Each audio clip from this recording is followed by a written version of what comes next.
that brings us to evolution. There we go. Always back to evolution. Because to an evolutionary perspective, I mean, I became aware, and I think I shared this with you, but I'll share with you again because you probably don't remember.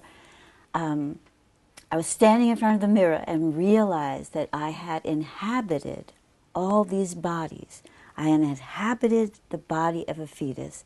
I have inhabited the body of an infant.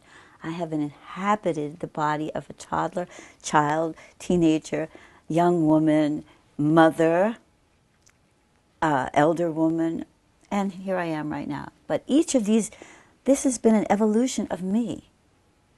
And then if I am the microcosm of the macrocosm, the same evolution is taking place on a larger scale, universal scale, with everybody being, and the collective makes up that the social evolution that exists on the planet.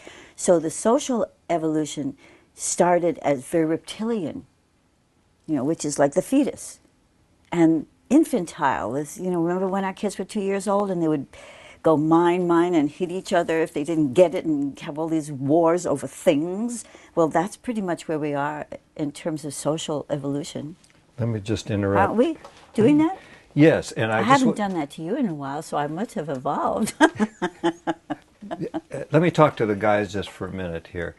It probably happens to you, and no, it's okay. You can listen in. It probably happens to you in your home. You'll be in the middle of eating your lamb chop or whatever, and right away your wife will start talking about social evolution, right? Right? That's going to just, those words are going to come out of her mouth, kind of like Rochelle. Not. So we appreciate that this kind of dialogue may be yeah, but new. we're talking to people on the grow. Oh, okay. Check that. You're a person on the grow, meaning that you're here to evolve and fulfill and what I like to call... become conscious of your evolution. What I like to call it is the evolutionary imperative. It's this pull of this phenomenon that is somehow organizing and continues to self-organize while it sloughs off that which served its purpose and it's gone back, and then something new comes up. And so this was my theory about what we're all here to do, in that we're all here to become less and less an effect. By and large, much of human life, animal life, is lived being an effect of things that are motivating me. My sexual impulse motivates me. My fear motivates me to avoid certain things and attracts other things. My need for security dominates my need to survive. To survive. And so much of our existence is at the effect. Even when we think we have some level of freedom, we're largely driven by biological, emotional, conditioned impulses.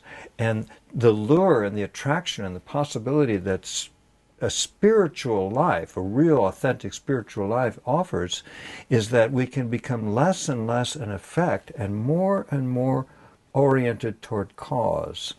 So, for example... What does that mean? We become cause? Yeah, we become cause along with the cause. For example, if you use let's say a Christian frame of reference, and you hear the phrase "doing the will of God," well, to me, I see that there is this fundamental will that's like activated through reality, and then we are like little sub-wills. And so as we become more and more mature in our existence and reality, we are able to not be the effect of things motivating and moving us and causing us. We are more and more in a position where we get to make the choice. We are cause. We are given command. We haven't gotten there yet. No. But it's a place where we're intending to go. So would you say that was a quest of yours, to get to that place where you become more and more cause?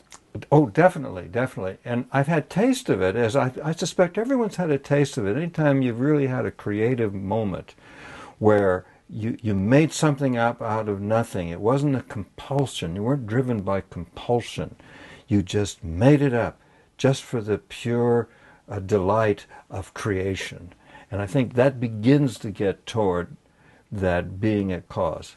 Some people may argue and say, well, aren't you still being the effect of the impulse to make things up just for the pure delight of creation? And we may, and maybe this is just another phase of that.